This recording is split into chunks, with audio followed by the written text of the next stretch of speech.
বিশ্বখ্যাত Wisden photography প্রতিযোগিতায় যৌথ রানার আপ হওয়া বাংলাদেশি ফটোগ্রাফার আব্দুল্লাহ মাহফুজের আলোকচিত্র এবার সামনে এনেছে এক কঠিন বাস্তবতা। শহরায়ন আর গাছ কাটার বলিতে হারিয়ে যাচ্ছে শিশুদের খেলার মাঠ।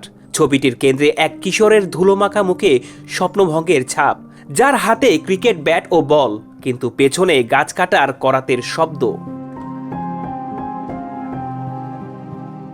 ছবির গল্প যেখানে গাছ ছিল স্ট্যাম্প, সেখানে এখন ধ্বংসের ছায়া। মাহফুজের এই ছবিটি তোলা হয়েছে কিশোরগঞ্জের এক গ্রামে। সেখানে 3টি গাছকে স্ট্যাম্প বানিয়ে প্রজন্মের পর প্রজন্ম খেলেছে ক্রিকেট, কিন্তু এখন সেই গাছ কাটা হচ্ছে উন্নয়নের নামে। ছবিতে দেখা যাচ্ছে গাছের গুঁড়িতে করাত চালাচ্ছে 2 শ্রমিক। পাশে দাঁড়িয়ে 10 বছরের রিয়াদ, তার হাতে পুরনো ব্যাট, চোখে অস্পষ্ট জল। পটভূমিতে মাঠ কাঁপিয়ে যন্ত্রের শব্দ, আর দূরে ধূসর হয়ে যাওয়া আকাশ।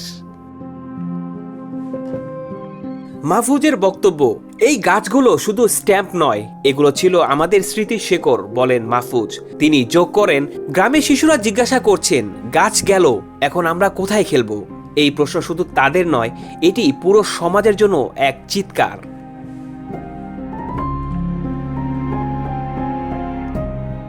বাংলাদেশ পরিবেশ আন্দোলনের সমন্বয়ক সাইফুদ্দিন আহমেদ বলেন, এই ছবি আমাদের উন্নয়নের নামে প্রকৃতি ও শিশুদের ভবিষ্যৎ ধ্বংসের চিত্র। শহর ও গ্রামে খেলার মাঠ কমে যাওয়া, শিশুদের শারীরিক ও মানসিক বিকাশ বাধাগ্রস্ত হচ্ছে। উইজডেনের বিচারকরা ছবিটিকে পরিবেশগত সংকট ও মানবিক সংঘাতের নীরব চিত্রকল্প আখ্যা দেন।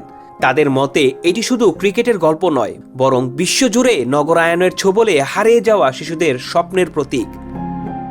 স্থানীয় প্রশাসনের পদক্ষেপ, কিশোরগঞ্জের উপজেলা চেয়ারম্যান জানান, গাছ কাটা বন্ধে তদন্ত চলছে। তিনি বলেন, খেলার মাঠ সংরক্ষণে নতুন প্রকল্প হাতে নেওয়া হবে। কুইন রুনির ছবির সঙ্গে তুলনা, অস্ট্রেলিয়ার কুইন রুনির জয়ী ছবিতে দেখা যায় অত্যাধুনিক স্টেডিয়ামে পেশাদার ক্রিকেটারদের লড়াই। অন্যদিকে মাহফুজের ছবি ফুটিয়ে তোলে স্বপ্ন দেখার মতো মাঠও যেখানে আজ সংকটে। আব্দুল্লাহ মাহফুজের লেন্সে ধরা পড়া এই চিত্র আমাদের জাগ্রত করুক। শিশুদের খেলার মাঠ বাঁচানোর দাবি আজ শুধু বাংলাদেশের নয়, সারা বিশ্বের। কারণ মাঠ হারালে শৈশব হারাবে আগামী প্রজন্ম।